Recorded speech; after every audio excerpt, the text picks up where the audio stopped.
तो प्रभारी मंत्री मानसिक रूप से 17 तारीख को बीमार महापंचायत होगी। बिल्कुल होगी, क्यों नहीं। हम तैयारियों में होनी चाहिए दोनों साइड से कि एक पूरी घटनाक्रम का जिम्मेवार कलेक्टर है, इसके न्यायिक जांच होनी चाहिए। ऐसे आदमी को जेल भेजना चाहिए कि आप कितने लोगों, आपको जिले का मुखिया बना रखा है, आपके हाथ में जिले की कमान है, इस आदमी को जो ये तो पटवारी को सस्पेंड करके जेल भेजना चाहिए। तो कोई मरा नहीं, वहां अगर मर जाते तो कौन जिम्मेवार होता भाई?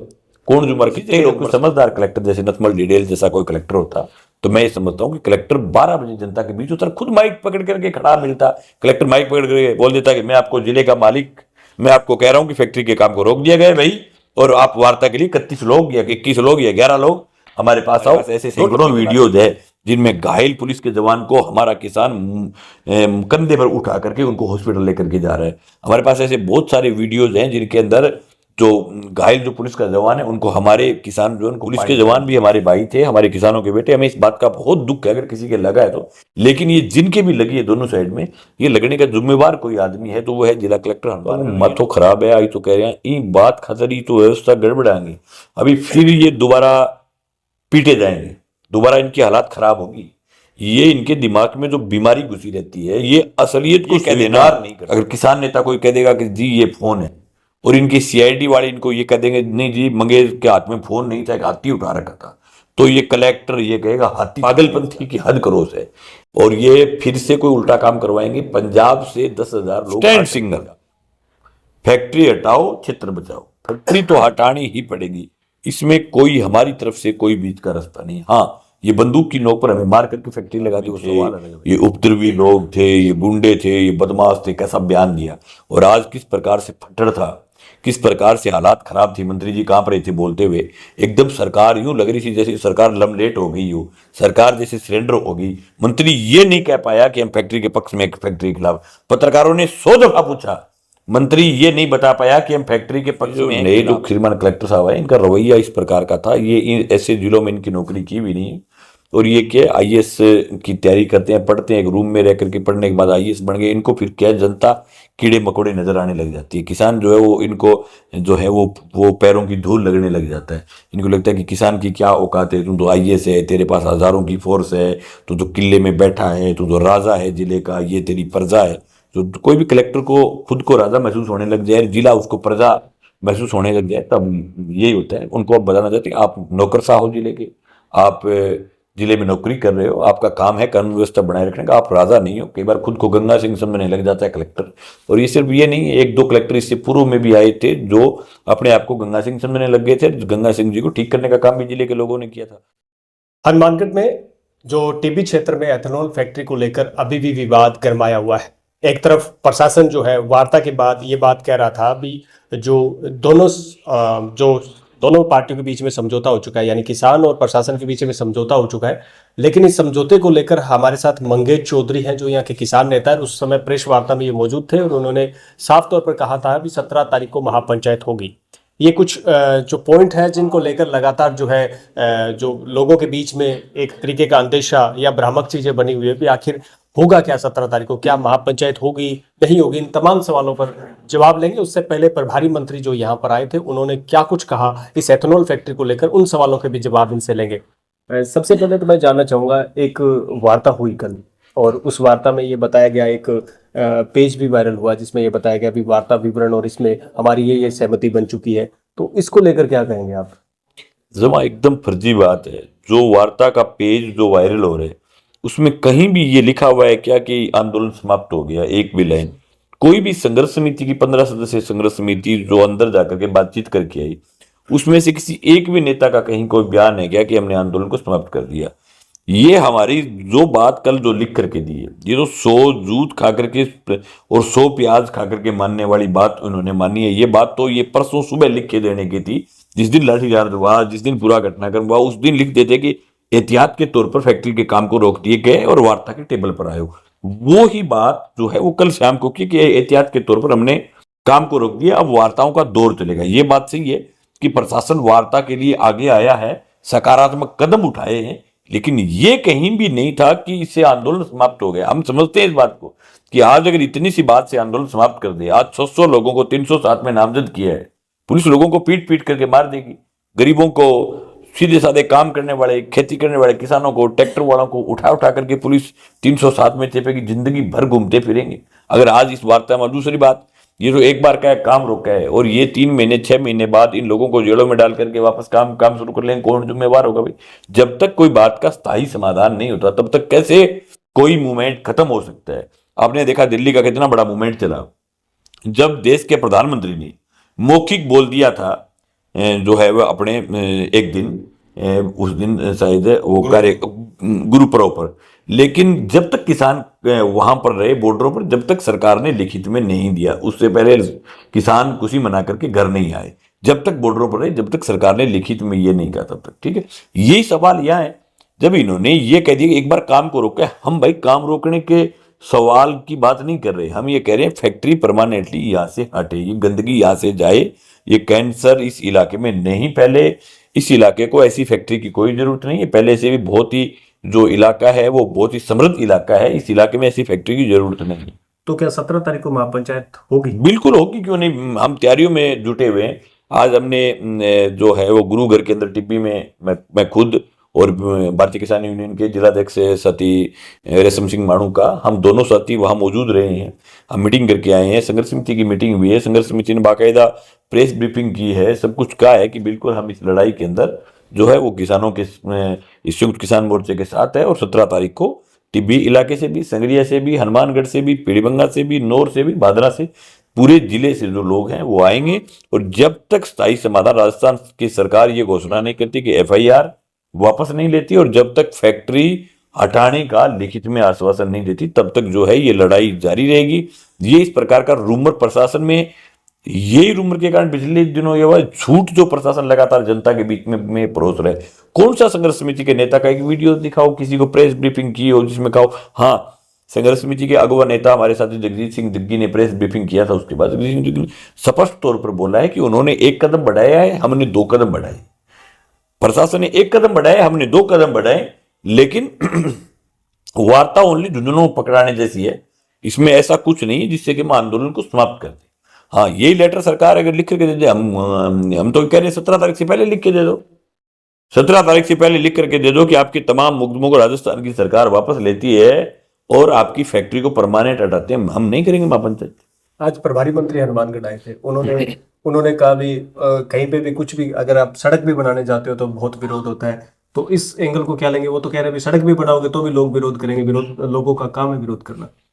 तो प्रभारी मंत्री मानसिक रूप से बीमार है, वो आज से 5 दिन पूर्व जब उनका जन्मदिन था, उस दिन वो जिस प्रकार से बोल रहे थे, जिस प्रकार से हनुमानगढ़ के लोगों को कहा कि ये बाहरी आदमी थे, ये उपद्रवी लोग थे, ये गुंडे थे, ये बदमाश थे, कैसा बयान दिया।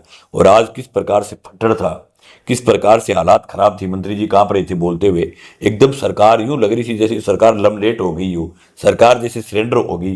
मंत्री ये नहीं कह पाया कि हम फैक्ट्री के पक्ष में, एक फैक्ट्री के खिलाफ। पत्रकारों ने 100 दफा पूछा, मंत्री ये नहीं बता पाया कि हम फैक्ट्री के पक्ष में हैं खिलाफ। आखिर में मंत्री को जो बात हम कह रहे थे वो कहनी पड़ी कि अगर किसान फैक्ट्री के विरोध में हैं तो हम भी पक्ष में नहीं है। यही हम कह रहे थे भी किसान अगर विरोध कर रहे हैं तो क्यों फैक्ट्री, हम भी कोई फैक्ट्रियों के खिलाफ नहीं है। फैक्ट्रियां देश को आगे बढ़ाने के लिए बहुत महत्वपूर्ण जरूरी है। हम तो यहां तक बात करते हैं कि प्राइवेट सेक्टर की फैक्ट्रियां नहीं, सरकारी सेंटर लगाओ, सरकारी सिस्टम लगाओ उनके पक्ष में। ये तो प्राइवेट तो कोई एक ठीक है, एक मालिक है जो यहाँ से मुनाफा कमा के जाएगा, उसको कोई इलाके से मतलब नहीं, कोई इसको प्रदूषण से मतलब नहीं, वो यहाँ कभी रहेगा नहीं, वो तो जहाँ बढ़िया ऑक्सीजन आए उस इलाके में रहेगा, वो तो इस इलाके का है नहीं। हम तो कहते हैं सरकारी सेंटर बढ़ाओ, उद्योग लगाओ, लेकिन उद्योग लगाने की जगह तो हो। अब ये उस क्षेत्र में उद्योग लगा रहे हैं जहाँ पहले से बहुत शानदार जमीनें हैं, जो ना होता है, किन्नू के बाग खड़े हैं, हरा भरा पूरा इलाका है, उस पूरे इलाके के बीच में कहाँ जरूरत पड़ गई फैक्ट्री लगाने की, कहाँ जरूरत पड़ गई? ये फैक्ट्री को लेकर आपका स्टैंड तो वही है, अभी आपने कहा भी जब तक ये फैक्ट्री नहीं हटेगी हमारा आंदोलन जारी रहेगा। बिल्कुल। तो 17 तारीख को जिस प्रकार से पहले बात हुई थी, ये चडूनी, इसके अलावा उग्राह और इसके अलावा राकेश टिकैत भी आ रहे हैं, तो इसके अलावा कोई और भी नाम है या? बिल्कुल, अखिल भारतीय किसान सभा के प्रदेश उपाध्यक्ष कामरेड अमराराम आ रहे हैं, जो पंजाब का बहुत बड़ा किसान संघ है उग्राह, उनके नेता दर्शनपाल सिंह आ रहे हैं, जोगेंद्र सिंह उग्राह से भी बात चल रही है, इसके साथ साथ गुरनाम सिंह चडूनी से बात चल रही है, और जो किसानों के गीत गाने वाले हमारे कलाकार कंवर गरेवाल, उनसे भी बातचीत चल रही है। आज सुबह मेरी नरेश मीणा जो हाड़ौती इलाके के किसान नेता हैं नरेश मीणा से भी मेरी व्यक्तिगत रूप से उनसे बात हुई है। नौजवानों के बीच में वहाँ लगातार लड़ाइयाँ लड़ते हैं। हमारे जो कुछ आरएलपी के साथी हैं उनकी हनुमान बेनीवाल से भी बात हुई है और सीपीआईएम के राष्ट्रीय नेताओं से भी बातचीत हुई है। तो जो किसान फ्रंट पर काम करते हैं, पॉलिटिकल रूप से नहीं, जो किसान फ्रंट पर सीपीएम के, उन तमाम नेताओं से बातचीत चल रही है। और आप देखना बहुत नेता जो जिनके ये तो मैं आपको कुछ नाम है जो गिना पा रहा हूँ, ऐसे भी बहुत सारे देश के किसान नेता हैं जिनका मैं नाम यहाँ नहीं गिना पा रहा हूँ, वो भी तमाम किसान नेता शामिल होंगे और एक ऐतिहासिक महापंचायत होगी। ये सवाल ये है कि हनुमानगढ़ जिले की ये तासीर रही है कि यहाँ आप कोई भी उद्योग, कोई भी काम बंदूक की नोक पर नहीं कर सकते। इस जिले की तासीर लड़ने की है, इस जिले की तासीर संघर्ष करने की है। ये लड़ाकू इलाका है। मंत्री जी जिस क्षेत्र से आते हैं, हम जिस क्षेत्र में आते हैं, उसमें बहुत रात और दिन का फर्क है। तो मंत्री जी आज तो यूं लग रहे थे बात बात में कि हमारे आंदोलनकारी हो, हमारे साथ आगे, ऐसे उनकी बातचीत से हमें महसूस हुआ। अच्छी बात है, देर आए दुरुस्त आए, सरकार सरेंडर भी है। लेकिन हमने काफी बार देखा है सरकार सरेंडर होती है, सरेंडर करवाने वाला चाहिए, ताकत लगानी पड़ती है, लड़ना पड़ता है। सरकार सरेंडर भी है, अच्छी बात है, होनी चाहिए सरकार। इतने किसान लगभग आप मान रहे हो भी इतने किसान पहुंच जाएंगे। इसके अलावा क्या सिर्फ आपका सिर्फ महापंचायत सिर्फ इन तक बातें पहुंचाने का है या फिर इसके अलावा और भी कोई कार्यक्रम है? कार्यक्रम खाड़कू हुआ अपनो वैध। तो कार्यक्रम ये है कि वहाँ हम पड़ाव डालेंगे। हमने लोगों को स्पष्ट रूप से कहा है कि हिंसा किसी भी सूरत में कोई भी आंदोलन का रास्ता नहीं है। हाँ ठीक है, कई बार क्रिया की प्रतिक्रियाएं हो जाती है जब सरकार की तरफ से अब हम यहाँ आए और हम अगर बैठे हुए हों और हमारे बैठे हुए पर आकर के कोई लाठीचार्ज करे, कोई फायरिंग कर दे, तो आदमी क्या करेगा? वो एक अलग परिस्थिति है, वो कई बार के मौके की परिस्थितियां बन जाती है।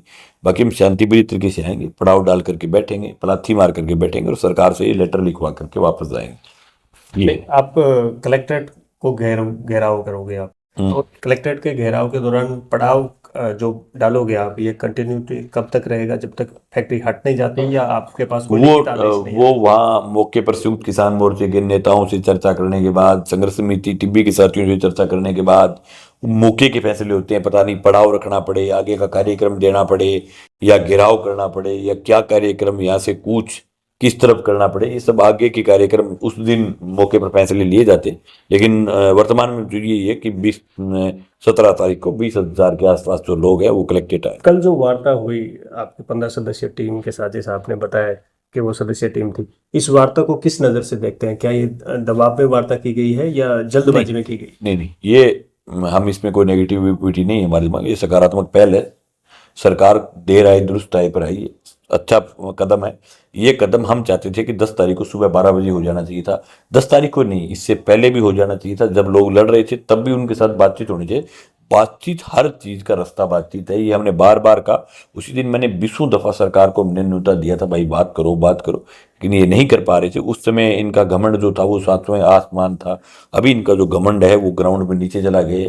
तो घमंड का सवाल है। उस समय इनको ये लग रहा था कि हम तो यूं ही बहुत सारे आते हैं जाते हैं। ये जो नए जो श्रीमान कलेक्टर साहब है, इनका रवैया इस प्रकार का था। ये ऐसे जिलों में इनकी नौकरी की भी नहीं है, और ये क्या आईएएस की तैयारी करते हैं, पढ़ते हैं, एक रूम में रह करके पढ़ने के बाद आईएएस बन गए। इनको फिर क्या जनता कीड़े मकोड़े नजर आने लग जाती है। किसान जो है वो इनको जो है वो पैरों की धूल लगने लग जाता है। इनको लगता है कि किसान की क्या औकात है, तुम तो आईएएस है, तेरे पास हजारों की फोर्स है, तू तो किले में बैठा है, तू तो राजा है जिले का, ये तेरी प्रजा है। तो कोई भी कलेक्टर को खुद को राजा महसूस होने लग जाए, जिला उसको प्रजा महसूस होने लग जाए, तब यही होता है। उनको अब बताना चाहते हैं आप नौकरशाह हो जिले के, आप जिले में नौकरी कर रहे हो, आपका काम है कानून व्यवस्था बनाए रखने का, आप राजा नहीं हो। कई बार खुद को गंगा सिंह समझने लग जाता है कलेक्टर। और ये सिर्फ ये नहीं, 1-2 कलेक्टर इससे पूर्व में भी आए थे जो अपने आप को गंगा सिंह समझने लग गए थे। गंगा सिंह जी को ठीक करने का काम भी जिले के लोगों ने किया था।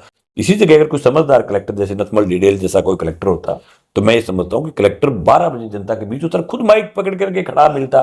कलेक्टर माइक पकड़ करके बोल देता कि मैं आपको जिले का मालिक, मैं आपको कह रहा हूँ कि फैक्ट्री के काम को रोक दिया गया भाई, और आप वार्ता के लिए 31 लोग या 21 लोग या 11 लोग हमारे पास आओ।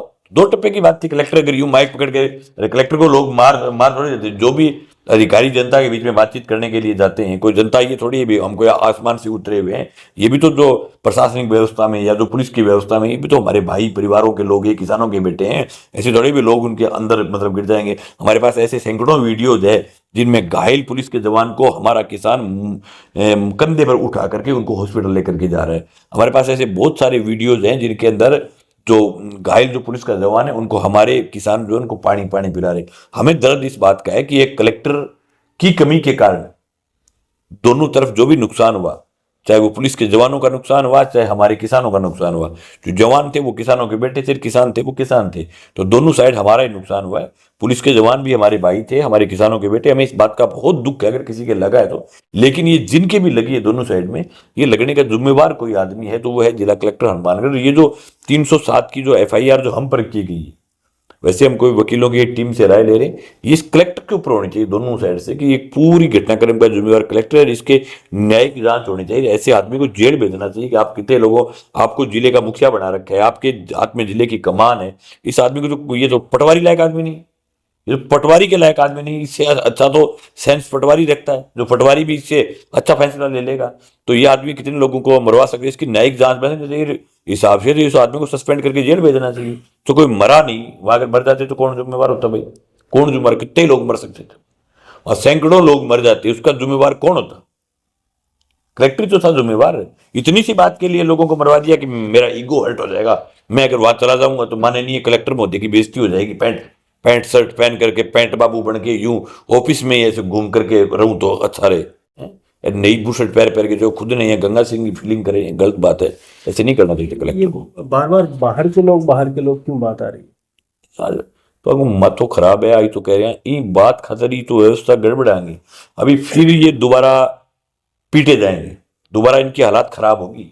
ये इनके दिमाग में जो बीमारी घुसी रहती है, ये असलियत को स्वीकार नहीं करते कभी। इतने ये इनको अगर ये कह देना, अगर किसान नेता कोई कह देगा कि जी ये फोन है, और इनके CID वाले इनको ये कह देंगे नहीं जी मंगेश के हाथ में फोन नहीं था, एक हाथी उठा रखा था, तो ये कलेक्टर ये कहेगा हाथी था मंगेश के हाथ में। ये इतने नहीं सोच सकते कि जो है वो मतलब सैकड़ों क्विंटल का हाथी हाथ में कैसे उठा सकता है, लेकिन ये मान लेंगे बिल्कुल मंगेश ने हाथी उठा रखा था। तो इन पागलपंथी की हद करोस है।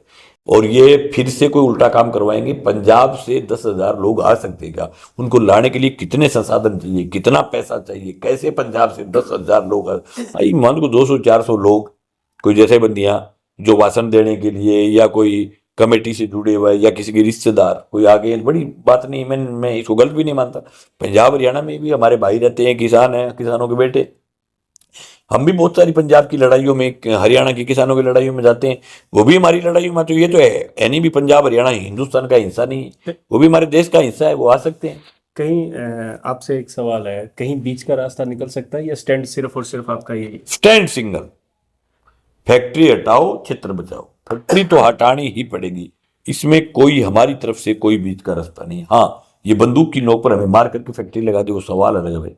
ये अगर पूरे क्षेत्र को मार करके अगर फैक्ट्री लगाना चाहते हैं, ये पूरे इलाके को बर्बाद करके अगर फैक्ट्री लगाना चाहते हैं, तो इनका सवाल है। लेकिन ये फैक्ट्री रहेगी नहीं। ये हमारा, ये अगर जबरदस्ती लगा भी देंगे, कोई भी उद्योग उस इलाके को कॉन्फिडेंस में लेने के बगैर नहीं चल सकता। कोई भी उद्योग जब तक आप उस क्षेत्र के लो कॉन्फिडेंस में नहीं है, तब तक आप नहीं लगा सकते। जैसा कि आपको एक विदित हो, बंगाल में एक वाकया हुआ था, टाटा वाला सिंगूर। हमारी सरकार थी, हम उद्योग के पक्ष में थे। हालांकि उस जगह की परिस्थितियां यहाँ की परिस्थितियों में बहुत फर्क है। मैं भी कोई उद्योग के खिलाफ नहीं है, पर ये कारखाना बाड़मेर में, जैसलमेर में, जहाँ ग्राउंड वाटर नहीं है, वहां अगर लगता तो कोई बुरी बात नहीं। एकदम सुनसान जगह जहाँ आबादी भूमि नहीं हो, वहां उस जगह वो भी किसका, लोहे का लगा रहे थे। उससे कोई मतलब ग्राउंड वाटर खराब नहीं होना चाहिए था, न वो ग्राउंड वाटर लेने वाले थे। लोहे का उद्योग था, उसका इतना बड़ा प्रदूषण भी नहीं था। और लोगों ने विरोध कर दिया। हमारी पार्टी ने स्टैंड ले लिया कि हम फैक्ट्री के पक्ष में। हमारी सरकार चलेगी 35 साल, हम स्वीकार करते हैं ये हमारी भूल थी। हमारी 35 साल की सरकार चली गई एक सिंगूर की फैक्ट्री के कारण। और एक ऐसी महिला जो MLA भी नहीं बनी हुई थी, उससे पहले को छोटे मोटे चुनाव जीतती थी, वो सीएम बन गई। वो उस इलाके उस मूवमेंट की, उस लीडरशिप की। तो आगे अगर कोई बहम है ये फैक्ट्री हो, अब फैक्ट्री आंगो बाढ़ पंच कौन बन देगी, एक आने हालात का आगे बहुत खराब हो जाएगा। इसलिए समय रहते मंत्री को और इनको समझना चाहिए कि लोगों को डरा करके, लोगों को धमका करके, लोगों को मार करके, बंदूक की नोक पर आप कोई भी फैक्ट्री, उस समय भी हमारी सरकार ने आखिर में बाकायदा ये फैसला लिया कि फैक्ट्री को नहीं लगाएंगे। यही मैं इनसे कहना चाहता हूँ भाई, टिक्की के मेलों देख लियो। तब तक देरी हो चुकी थी फैसला। हाँ, फैसले में देरी को लोगों में विरोध हो गया, गुस्सा हो गया। तो वही बात यहाँ कह रहे हैं, आप जनता को जब तक कॉन्फिडेंस में नहीं लोगे तो भाई।